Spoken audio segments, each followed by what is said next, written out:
La pédophilie est une déviance sexuelle sévèrement punie par la loi française. Un adulte n'a pas le droit d'avoir des relations sexuelles avec un mineur de moins de 15 ans, même s'il ne les a pas obtenues par la force. C'est aussi le cas si le mineur a entre 15 et 18 ans et que l'adulte a autorité sur lui, un professeur, par exemple. Un pédophile peut agir par la contrainte, mais aussi user de persuasion ou de séduction. Dans tous les cas, ce sont des actes graves. Ils sont unanimement dénoncés par la société qui cherche à mettre les pédophiles hors d'état de nuire. Ces crimes meurtrissent pour longtemps les jeunes victimes. Certains pédophiles vont jusqu'à les tuer. Depuis quelques années, on entend beaucoup parler de la pédophilie. C'est une bonne chose parce que maintenant, les institutions qui sont en lien avec les mineurs, comme l'Éducation nationale, le ministère de la Jeunesse et l'Église, font un grand travail de prévention et de lutte contre la pédophilie. De plus en plus de victimes de la pédophilie osent porter plainte. Malheureusement, ce n'est sans doute que la partie visible de l'iceberg. Comme pour le viol ou l'inceste, beaucoup de jeunes victimes n'osent pas encore en parler. Les pédophiles sont des personnes malades, déséquilibrées, qui ont une sexualité pervertie, puisqu'elles ne s'orientent pas vers un adulte, ce qui est normal, mais vers un enfant qui n'est pas en mesure de vivre une sexualité adulte. Ils abusent de la fragilité des enfants, de leur incapacité à se défendre et à comprendre ce qui leur arrive. Bref, dans le fond, les pédophiles, c'est des connards. Mais des gros connards. Un enfant ou un adolescent n'est pas toujours capable de refuser les propositions ambiguës d'un adulte.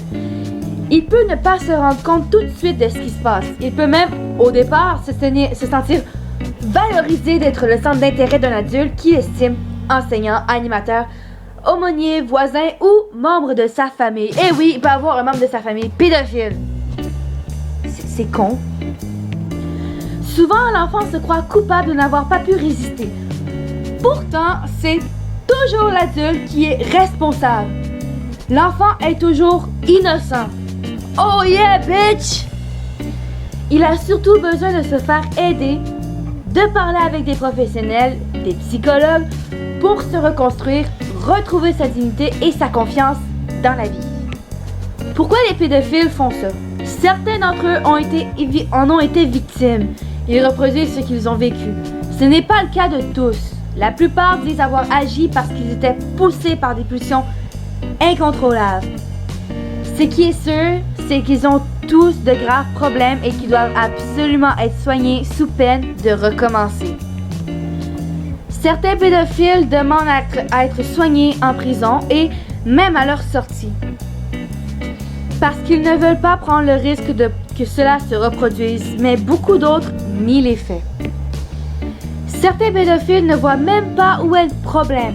Ils ne vont pas forcément violer puis étrangler un enfant après l'avoir kidnappé à la sortie de l'école, mais ils commettent d'autres délits. Regarder des pornographies, des sites ou des familles ou des films clandestins mettant en scène des relations sexuelles entre adultes et enfants est un crime à double titre. Crime parce que des victimes ont été violées, crime parce qu'elles ont été filmées, ce qui ajoute l'horreur. En plus, ce genre de choses entretient les fantasmes des pédophiles et peut les conduire à l'idée que leur sexualité est normale. Dans le fond, ça vient que pour les pédophiles, violer un enfant, c'est normal. Où va le monde de nos jours? Bref, certains pays ont des lois moins strictes que la loi française sur la pédophilie ou moins de moyens pour les appliquer. C'est entre les deux. Ce sont souvent des pays pauvres où les enfants sont prostitués pour nourrir leur famille. Les pédophiles qui vont dans ces pays, on appelle cela le tourisme sexuel, sont criminels même s'ils sont rarement punis. Il y a encore beaucoup à faire dans la lutte contre la pédophilie. Il existe bien des réseaux de pédophilie à l'échelle internationale, mais 80% des cas de pédophilie sont révélés dans le cadre de la famille ou des proches de l'enfant. J'avais envie de vous faire une vidéo sur la pédophilie parce que de nos jours, il y a beaucoup de pédophiles et il y a beaucoup d'enfants qui sont tués ou violés par ces personnes-là. Et c'est vrai qu'il n'y en a pas beaucoup qui disent qu'ils ont été violés de peur que le pédophile revienne pour faire la même chose. Donc, en tout cas, c'est sûr que c'est pas quelque chose de facile à dire. C'est sûr que c'est gênant, c'est sûr que tu as honte, mais il faut que tu en parles. Si tu as des actes de pédophilie, il faut que tu en parles. Je mettrai au pire, si je trouve le numéro contre la pédophilie, je mettrai le numéro dans la barre de description avec mon nom Twitter et Facebook. Donc, merci d'avoir écouté ma vidéo. On se retrouve pour une prochaine vidéo comme ça. Donc, n'hésitez pas à vous abonner, à commenter, à liker la page, à liker la vidéo, pardon, et la partager. Donc, on se retrouve pour une prochaine vidéo. Ciao tout le monde. Bisous!